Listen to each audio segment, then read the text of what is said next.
Hallowed be your name. Does that one seem a little silly to you, that we're praying that God's name be kept holy? Isn't that a little like asking that water be wet or tigers be carnivorous? But here's the key.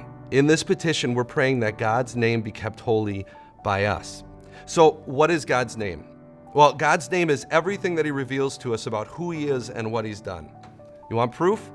All right, what do you think of when I say the name Tom Cruise? You don't just think of his face.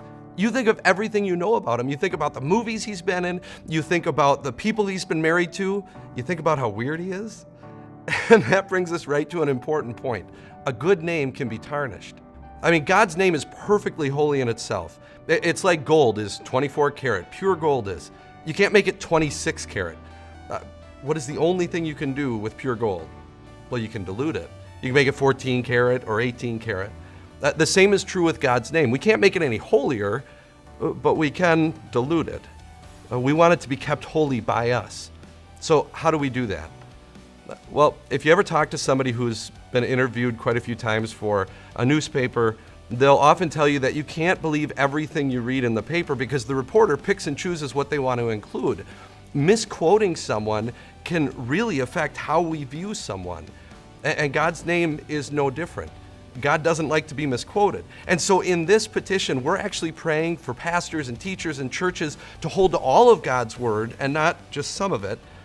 But we're also praying that as individuals. But it's easy for us to misquote. You maybe heard it said that children seldom misquote you.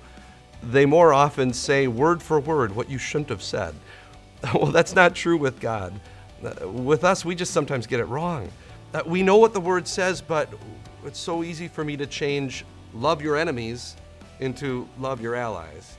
Or it's easy for me to change love the Lord with all your heart to love the Lord with just a part. It's tempting for me to think not so much godliness with contentment is great gain, but more great gain will lead to godly contentment. And yet, aren't you glad that the Bible reveals that God covers you with his holiness in baptism and puts his holy name on you?